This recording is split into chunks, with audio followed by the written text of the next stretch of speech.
আসসালামু আলাইকুম। আপনারা সবাই কেমন আছেন? আলহামদুলিল্লাহ আমি ভালো আছি। আচ্ছা দেখেন, এই যে লাল শাক নিয়ে আসছে আমাদের, এই যে। আর এদিকে আমি লাল শাকটা কুচি করে নিছি। কুচি করে নেওয়ার পরে এখন আমি এটা দিয়ে পাকোড়া বানাবো।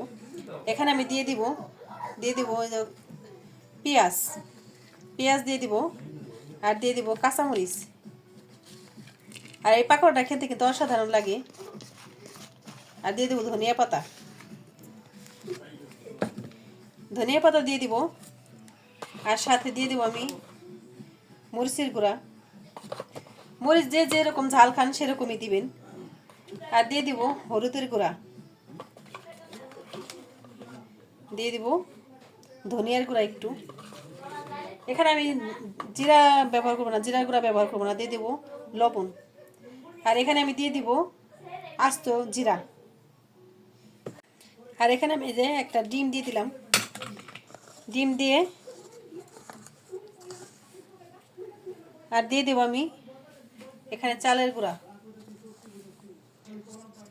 দিয়ে দিব 2 চা চামচের মতো। এখানে এই যে মিক্সড করে নেব।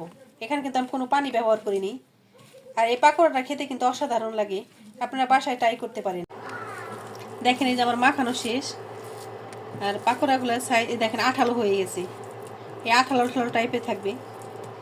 আর এই যে এইভাবে এভাবে করে যে আমি পাকোড়ার শেপ দিয়ে দিব এইভাবে। আর এটা খেতে কিন্তু অসাধারণ লাগে। তেলটা গরম হয়ে গেছে, আমি কড়াইতে তেল দিয়ে বসাই দিছি। আর দেখেন একটা একটা করে আমি যে পাকোড়াগুলো দিয়ে দিব। আর এটা খেতে কিন্তু বানানো কিন্তু একদম ইজি। আর খেতে কিন্তু অসাধারণ লাগে। আপনারা এরকম লাল শাক দিয়ে বাচ্চারা পছন্দ করবে কিন্তু।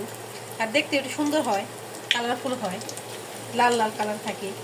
আর খেতেও দারুণ লাগে। আপনারা বাসায় ট্রাই করতে পারেন। আর আমাদের ভিডিওটি ভালো লাগলে লাইক এবং শেয়ার করে দিবেন। আমাদের চ্যানেলটাকে একটু সাবস্ক্রাইব করে দিবেন। দেখেন কত সুন্দর হয়েছে। দেখেন, এই যে পাকোড়াগুলো আমি দিয়ে দিছি।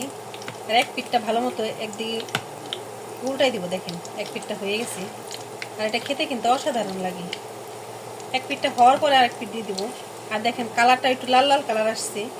এরকম লাল শাক দিয়ে কিন্তু প্রত্যেকটা শাক দিয়ে বানানো যাবে। আর খেতে কিন্তু দুর্দান্ত লাগে একবারে। আর চালের গুঁড়া দেওয়ার জন্যে একবার মুচমুচে হবে। আর সন্ধ্যা এখন শীতে বাচ্চাদের এগুলো বানিয়ে দিলে কিন্তু, সবজি দিয়ে বানিয়ে দিলে কিন্তু খাবে। এরকম লাল শাক বা যে কোনো শাক দিয়ে আপনি বানাইতে পারবেন। মূলা শাক দিয়েও বানাইতে পারবেন।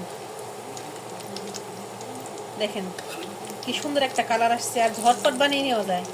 সবচেয়ে ঝটপট বাচ্চাদের নাস্তা এটাই। একদম পেঁয়াজির মতো, পেঁয়াজির থেকে কিন্তু বেটার, বাচ্চাদের জন্য ভালো। দেখেন কি সুন্দর কালার আসছে। আর এই যে উল্টায় পাল্টায় আমি ভালো মতো ভেজে নেব। আর এটা খেতে কিন্তু অসাধারণ হবে। আপনার বাসায় একবার হলেও ট্রাই করতে পারেন। দেখেন যেমন কালারটা আসবে তেমন খেতেও কিন্তু দারুণ লাগবে।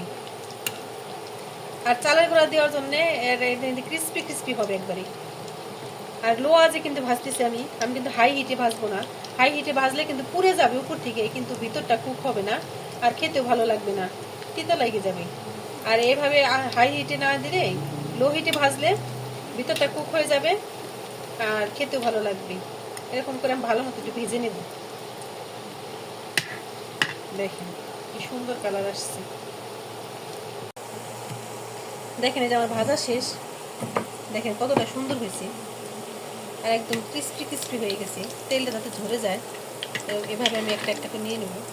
আর দেখেন কালারটাও কি সুন্দর আসছে, লাল লাল কালার আসছে। দেখেন এই যে ভাজা কিন্তু একবার ঝটপট হয়ে গেল, সন্ধ্যার নাস্তা।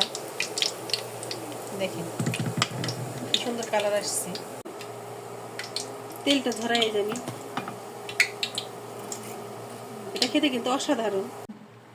দেখেন এই যে আমার পাকোড়াগুলো ভাজা শেষ, লাল শাকের পাকোড়া। দেখেন এই যে একবারে ক্রিস্পি ক্রিস্পি হয়ে গেছে। ভিতরটা দেখেন একদম জুসি। দেখেন দারুণ হয়েছে। আর ধনিয়া পাতাগুলো কিন্তু সবুজ সবুজ আছে।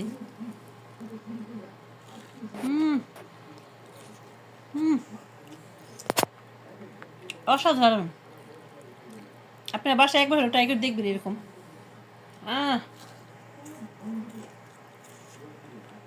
দেখুন সেই হয়েছে।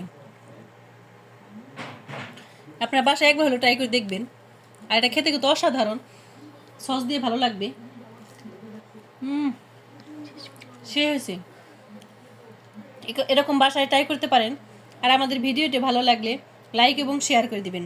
আর দেখেন এই যে এর পরেরটাও দেখাই, আরেকটা দেখাই, দেখেন কতটা সুন্দর হয়েছে, দেখেন অসাধারণ হয়েছে। আর আপনারা সুস্থ থাকবেন, ভালো থাকবেন। আল্লাহ হাফেজ।